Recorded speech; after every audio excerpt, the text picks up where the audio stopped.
Hello and welcome to episode 5 of the adventures of Ceridwen, and this adventure is called Night Crossing. That was an interesting conversation, Ceridwen thought to herself as she continued her journey the following morning. Something had prompted her to set out for where the sun sets. This brought her to an old wood, and how beautiful and peaceful it was. Like lots of other things, the wood was as beautiful as it was because it was old, and so had lots of stories and secrets hidden in the trees. The wood had to be old to have the kind of oak trees that grew there. And only in an old wood like this could the pretty white wood anemones make a beautiful carpet together with thousands of bluebells. Their combined scents creating a magical spring perfume that filled the warm air. This was the perfect place for Ceridwen to take a rest after the morning walk. The wood was next to a mill pond with fresh, clear water for her to drink, and the grass was soft and sweet. So Ceridwen stopped a while, looked at the beautiful wood, sipped from the mill pond, grazed the beautiful grass. What a beautiful day it was turning out to be. But she was not alone. A handsome little bird was also taking a sip. It was a pied flycatcher, refreshing himself following a very long journey. "That's better," said the bird. "It's a long way from Africa to Wales, but I made it in record time this year with the wind behind my back." He boasted like this, before darting up to snatch a large fly over the pond, and then headed off to make a new home in one of the oldest oak trees.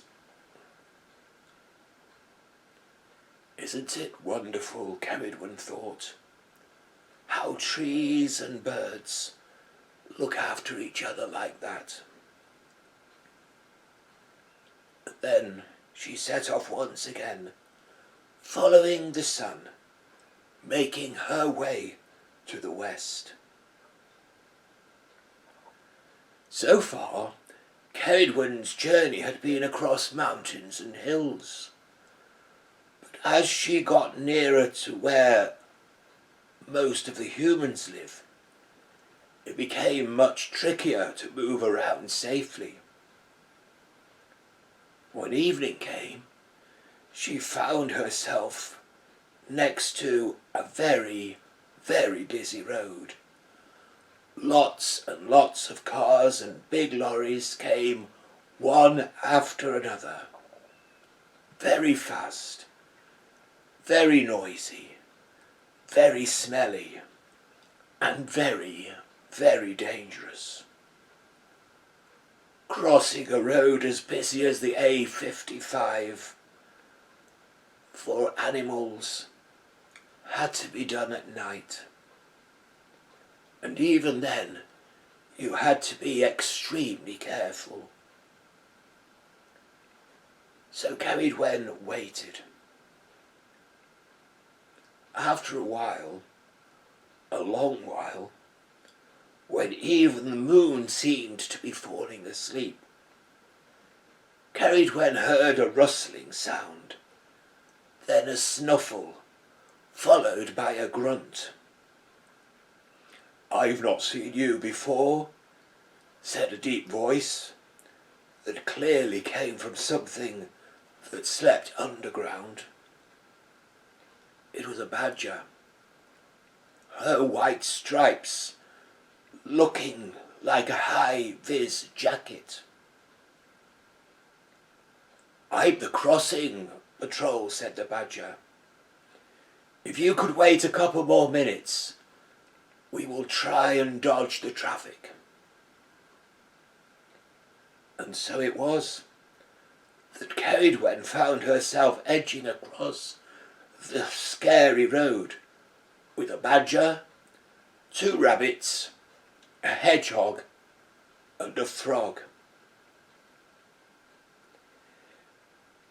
It was only when they got safely to the other side that the badger admitted it was the first time for a long while that the whole group had made it without one getting squashed. "If only we always had a sheep to cross with, instead of a badger," croaked the frog. "I lost my best friend last week. We grew up together from spawn to tadpoles and then frogs. That's a lot to fit into a very short lifetime. It would help if the humans would spend more time at home enjoying themselves," observed the hedgehog, "instead of rushing around day and night, moving things all over the place and back again." "That's right," agreed the badger. "We are the real night creatures." "Just like Bruce," piped up Ceridwen. "Who's Bruce?"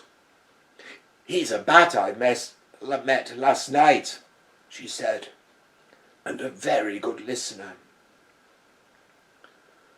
"My nose is my best feature," said the badger. "I can sniff a worm at great distance.